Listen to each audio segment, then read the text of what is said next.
Shattering the hard-won peace of centuries, the Nazi hordes violated our borders in the early morning hours of April 9th, 1940.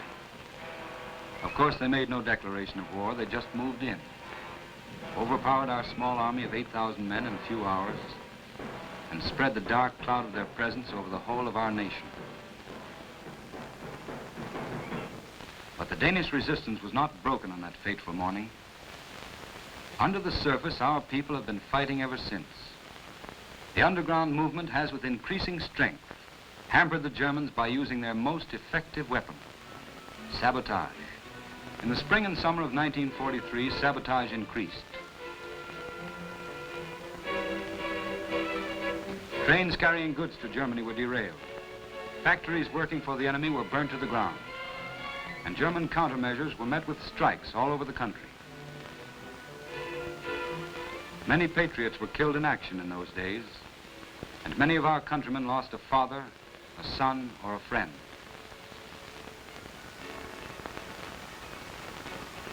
Strikes continued. Shops and houses belonging to Danish quislings were destroyed without any interference from the police corps. The mounting tension throughout the country led to the 29th of August, when the Nazis attacked our still remaining garrisons under cover of night. The German C&C in Denmark declared a state of military emergency. He referred to the international laws of warfare against an enemy country. Denmark was now fully at war with the German Reich. Crews of the Danish Navy scuttled their ships according to orders from the Admiralty. Here they are, still lying on the bottom of Copenhagen Harbor. Peterskram, Havrun, and the rest of them. Only a small part of the fleet managed to escape to Sweden.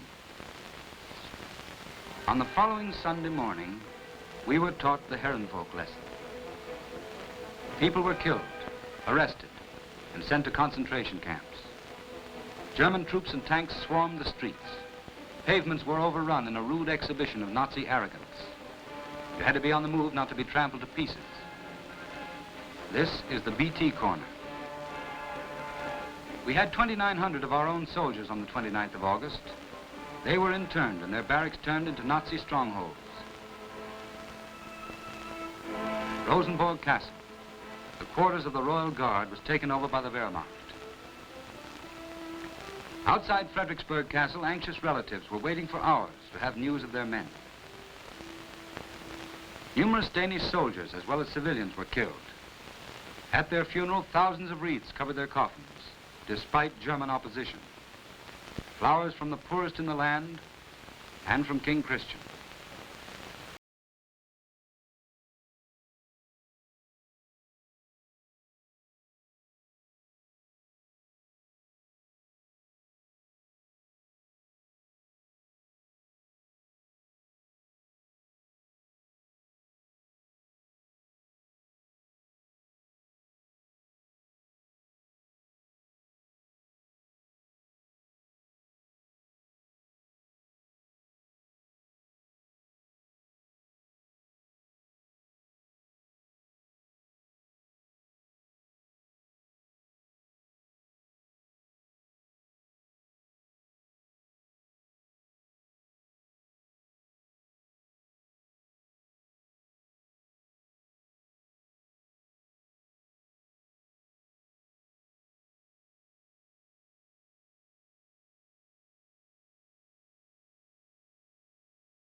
Installations, and the Germans were fuming.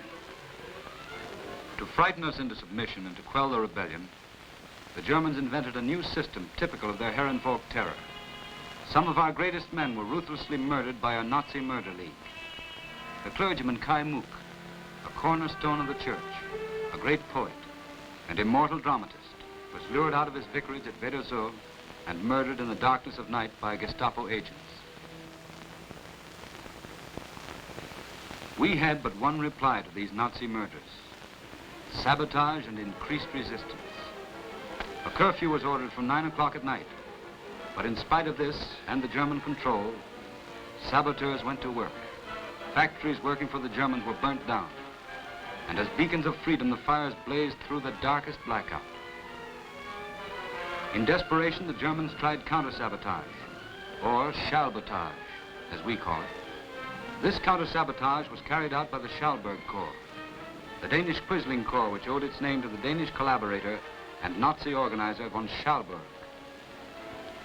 Film companies who refused every form of collaboration were blown up. Here are the Nordist film studios at Hellerup.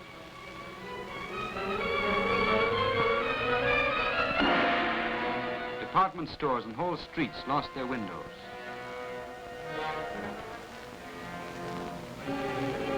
Ilum was wrecked, Fronesbeck, Magazin, and many others.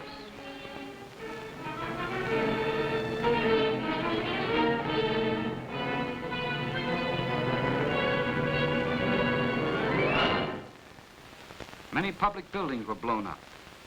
Here you see the world-famous Royal Yacht Club Pavilion, situated in Copenhagen Harbor, blown to pieces by the Schalburg Corps as a retaliation for a clever piece of sabotage on a factory making spare parts for the Luftwaffe. This is what is left of a beautiful place known to all of us. Even the innocent Tivoli, the world-famous amusement park situated in the center of our capital, became a Nazi victim. One night, the Schalburg Corps blew up the greater part of our Tivoli, which for more than 100 years has had a great place in our hearts.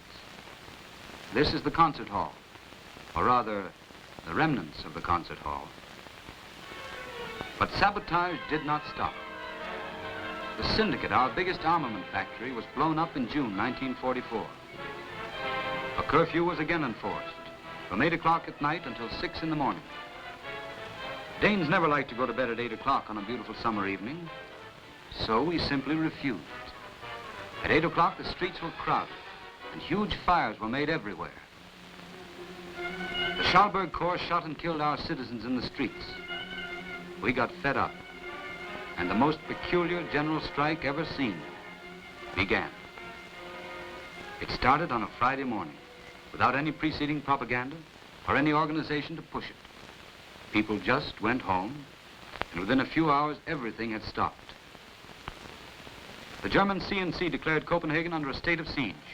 The town was surrounded by German troops and cut off from the outer world. Guns were placed in all the squares, and German armored cars patrolled the streets, shooting and harassing the civilian population. The underground Danish Freedom Council endorsed the strike, issued a proclamation demanding the Germans withdraw immediately, raise the curfew, and send the Schalburg Corps out of the capital. The Germans wouldn't hear of it, and the strike went on. The Union Jack and the Stars and Stripes were raised everywhere. Tipperary could be heard in the streets. Department stores belonging to Danish Quislings were burnt down. This is Bulldog, the NARA department store. We had hundreds of casualties during those days. The ambulance service was the only one working, and all day long you could hear their sirens. The strictest rationing system of food and water was imposed by ourselves. Water was fetched from the lakes, and volunteers brought it to the hospitals where it was greatly needed. After 5 days, the Germans gave in. They agreed to Danish claims.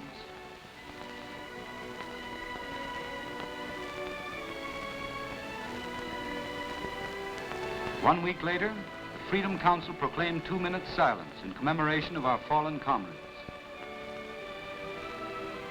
An unarmed population had won a victory over the Nazi war machine. Our day of liberation is near at hand. We know that, and we have confidence. But meanwhile, our resistance movement continues its fight, and the spirit of Denmark lives on.